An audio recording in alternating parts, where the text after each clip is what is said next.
Halo, Assalamualaikum warahmatullahi wabarakatuh. Terima kasih untuk yang sudah datang ke channel aku.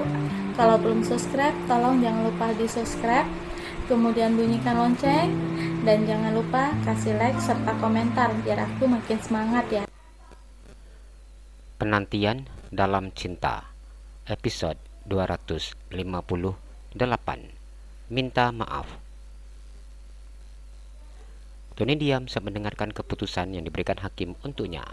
Kepala tertunduk lemas saat mendengar hukuman dijatuhkan hakim untuknya. Meskipun sudah tahu bahwa ia akan mendapatkan hukuman yang paling berat di antara semua pelaku, namun di saat hukuman itu dijatuhkan, ia seakan tidak mampu untuk menerimanya. Suara tangis histeris istri dan anak-anaknya membuat hatinya terasa semakin perih. Terbayang olehnya wajah istri serta anak-anaknya. Air mata menetes ketika memandang ke arah kursi yang ditempati keluarganya. Menyesal, hanya itu yang dirasakannya. Maafkan aku yang sudah membuat malu dan mencorengkan nama baik keluarga. Hanya kalimat ini yang ucapkannya dalam hati. Kini yang ada hanya penyesalan. Tubuh Zuleha lemas seketika saat mendengar keputusan hakim untuknya. Aku benar-benar menyesal, Mas. Jika seandainya aku mendengarkan apa yang kamu katakan, aku tidak akan seperti ini. Kita masih bisa bersama. Aku juga masih bisa mengurus kamu dan anak-anak, ungkapnya dalam hati. Ketidakhadiran mantan suaminya di sini, pertanda pria ini sudah tidak mencintainya lagi dan tidak mau tahu dengannya. Zuleha tidak mampu menahan tangisnya ketika mendengar hukuman seumur hidup. Ia akan menghabiskan sisa hidupnya di sini, di dalam tahanan. Saat sidang keputusan ini dibacakan, tidak ada satupun keluarganya yang datang. Ia sudah resmi menjadi janda ketika beberapa bulan ditahan, namun Zuleha teringat bahwa mantan suaminya sudah tidak berada di sini. Pria yang begitu sangat dicintainya itu sudah berpamitan bersama dengan anak-anaknya ketika akan pergi kembali ke daerah asalnya. Jika seandainya waktu itu aku mendengarkan apa yang kamu katakan untuk tidak ikut serta dalam pembunuhan, saat ini aku masih bisa hidup bersama denganmu dan anak-anak kita. Maafkan aku yang begitu sangat keras kepala dan egois. Bahkan, di saat kamu sudah mengatakan akan menjatuhkan talak kepadaku bila ikut serta dalam rencana pembunuhan itu. Namun tetap saja aku tidak mendengarkan apa yang kamu katakan, Zulha berkata dalam hati. Kini ia hanya bisa menikmati penyesalannya dalam tahanan. Maafkan aku yang sudah membawa kalian ke sini. Tony memandang ketiga saudaranya. Bila ide untuk membunuh Fanny tidak muncul di benak kepalanya, hal ini tidak akan terjadi. Rido, Zuleha, dan Hartono hanya menganggukkan kepalanya. Mereka berdiri beranjak dari duduknya ketika petugas sudah berdiri dekatnya. Rido, Zuleha, dan Hartono dan juga Tony berhenti ketika berada dekat Johan dan keluarganya. Kami keluargamu, Johan. Apa kamu tidak ingin menolong kami, meringankan hukuman kami? Hartono berkata menang Johan. Johan menggelengkan kepalanya. Aku sudah katakan, aku akan menyerahkan semuanya berdasarkan keputusan pengadilan. Aku hanya ingin mencari keadilan untuk istriku, jelasnya. Apa yang sudah aku lakukan, aku sudah tahu apa risiko yang akan aku dapatkan. Aku akan menerima hukumanku. Namun, satu pintaku, tolong, jangan musuhi keluargaku. Mereka tidak bersalah. Tony menangis. Aku tidak akan musuhi keluargamu. Aku membiayai kebutuhan hidup istri dan anak-anak kamu yang masih bersekolah. Johan sudah berniat untuk menanggung hidup keluarga sepupunya tersebut. Tony menangis dan bersujud di kaki Johan. Apa yang telah dilaksanakannya akan berakhir dengan hukuman mati. Namun setelah mendengar apa yang dikatakan oleh Johan, ia merasa lega. Aku sangat berterima kasih. Maafkan aku. Johan menganggukkan kepalanya.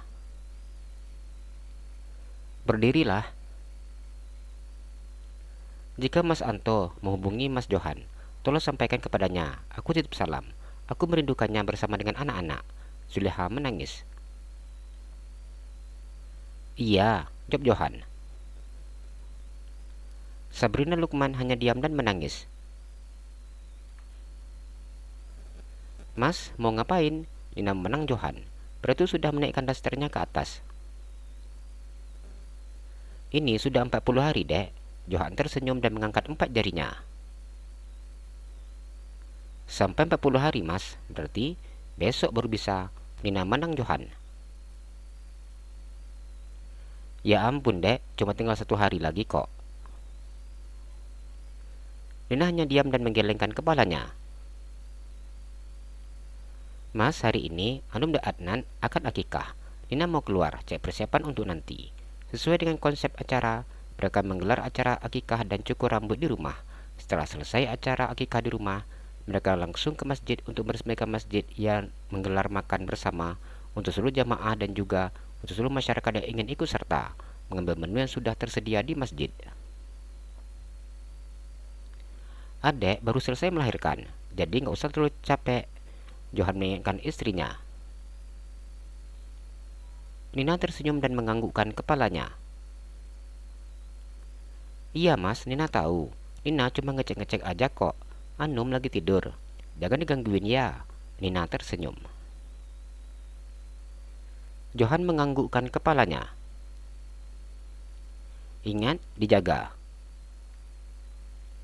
Iya, jawab Johan. Nina tersenyum dan mencium bibir kecil putrinya. Ia kemudian mencium bibir suaminya. Nina keluar ya. Iya dek, jawab Johan. Ini ya bajunya, kau nanti mau ganti baju. Nina menunjukkan pakaian ganti Johan yang sudah disiapkannya. Pria itu memakai pakaian lengkapnya dari masjid. Iya, jawab Johan. Nina diam dan menghentikan langkah kakinya ketika Johan menarik tangannya. Ada apa mas? Nina mau ngecek keluar. Pengen dek, Johan melipatkan bibirnya ke dalam. Ia sudah berharap subuh ini sudah bisa dinas lagi. 1 hari lagi mas, Nina mengangkat 1 jarinya. Sekaranglah dek, bujuk Johan. 40 hari mas, besok baru bisa. Katanya 40 hari itu sudah lepas hari dek. Nina bingung ketika mendengar ucapan suaminya. Ia juga bingung apakah 40 hari itu sudah boleh melakukan hubungan atau harus menunggu 41 hari. Nanti aja mas, Nina cari informasi dulu. Tapi informasi jangan dicari di mama ya. Ya nggak mungkin, Nina tanya ke mama. Nina memajukan bibirnya. Jadi akan nanya ke siapa? Tanya Johan. Sela, Nina tersenyum lebar. Johan menelan air ludahnya. Udah ya mas, Nina mau keluar. Nina melepaskan tangan suaminya yang saat ini memeluk tubuhnya. Nggak usah, tanya Sela. Mas telepon dokter Ratna aja. Ya deh kalau gitu, Nina mau keluar. Nina tidak mau lagi menunda niatnya karena takut John akan mengurungnya di kamar. Nanti dek, mas mau tanya dokter Ratna dulu. Jam megang tangan istrinya. Mas, jam segini dokter Ratna nggak angkat itu telepon. Nina mau keluar dulu, siapin acara nanti. Nina mulai kesal melihat tingkah suaminya. John akhirnya menganggukkan kepalanya dan melepaskan istrinya.